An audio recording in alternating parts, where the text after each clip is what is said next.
ಈ ರೀತಿ ರುಚಿಯಾದ ಟೊಮೊಟೊ ಚಟ್ನಿ ಮಾಡುವ ವಿಧಾನ. ಬೇಕಾಗಿರುವ ಪದಾರ್ಥಗಳು: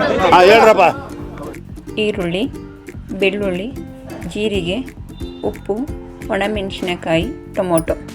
ಆಮೇಲೆ ಈಗ ಗ್ಯಾಸ್ ಸ್ಟವ್ ಹಚ್ಚಿ ಹೇಗೆ ಮಾಡೋಣ ಅಂತ ನೋಡೋಣ. ಒಂದು ಪಾತ್ರೆ ಇಟ್ಟು ಆಮೇಲೆ ಒಂದು 3 ಸ್ಪೂನಷ್ಟು ಎಣ್ಣೆ ಹಾಕ್ಕೊಳ್ಳೋಣ. ಮೊದಲಿಗೆ ಟೊಮೊಟೊ ಹಾಕ್ಕೊಳ್ಳೋಣ. ಒಂದು 3 ಟೊಮೊಟೊ ಹಾಕಿ ಫ್ರೈ ಮಾಡ್ಕೊಳ್ಳೋಣ. ಅದ ನಂತರ ಒಣಮೆಣಸಿನ್ಕಾಯಿ ಒಂದು 3 ಖಾರಕ್ಕೆ ಹಾಕ್ಕೊಳ್ಳೋಣ. ಖಾರಕ್ಕೆ ಎಷ್ಟು ಬೇಕು ಅಷ್ಟು ಹಾಕ್ಕೊಳ್ಳಿ. ಒಂದು ಗೆಡ್ಡೆ ಈರುಳ್ಳಿ ಹಾಕ್ಕೊಳ್ಳೋಣ. ಅದನ್ನು ಕೂಡ ಫ್ರೈ ಮಾಡ್ಕೊಳ್ಳೋಣ ಚೆನ್ನಾಗಿ. ಈಗ ಈರುಳ್ಳಿ ಫ್ರೈ ಆಗಿದೆ. ಒಂದು ಗೆಡ್ಡೆ ಸಿಪ್ಪೆ ತೆಗೆದು ಬೆಳ್ಳುಳ್ಳಿಯನ್ನು ಹಾಕ್ಕೊಳ್ಳೋಣ. ಹಾಗೆ 1 ಸ್ಪೂನ್ ಜೀರಿಗೆ ಹಾಕ್ಕೊಳ್ಳೋಣ. ಕಡಿಮೆ ಉರಿನಲ್ಲೇ ಎಲ್ಲವನ್ನು ಹುರ್ಕೊಳ್ಳೋಣ. ಈಗ ಎಲ್ಲನ ಹಾಕ್ಕೊಂಡು ಹುರ್ಕೊಂಡಾಯಿತು. ಇಷ್ಟ ಆದರೆ ಸಾಕು.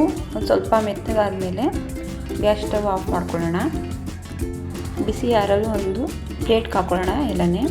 ಆಮೇಲೆ ತಣ್ಣಗಾದಮೇಲೆ ಒಂದು ಮಿಕ್ಸಿ ಜಾರ್ಗೆ ಹಾಕ್ಕೊಳ್ಳೋಣ. ಈಗ ತಣ್ಣಗೆ ಆಗಿದೆ. ಒಂದು ಮಿಕ್ಸಿ ಜಾರ್ಗೆ ಹಾಕೋತಿದ್ದೀನಿ, ನೋಡ್ತಾ ಇರ್ಬೋದು. ರುಚಿಗೆ ತಕ್ಕಷ್ಟು ಉಪ್ಪು ಹಾಕ್ಕೊಳ್ಳೋಣ. ಅದಾದ ನಂತರ ರುಬ್ಕೊಳ್ಳೋಣ. ಜಾಸ್ತಿ ನುಣ್ಣಗೆ ರುಬ್ಕೋಬೇಡಿ, ಸ್ವಲ್ಪ ತರಿಯಾಗಿರಲಿ. ನಾನಿಲ್ಲಿ ರುಬ್ಕೊಂಡಿದ್ದೀನಿ. ಈಗ ನೀವು ನೋಡ್ತಾ ಇರಬಹುದು.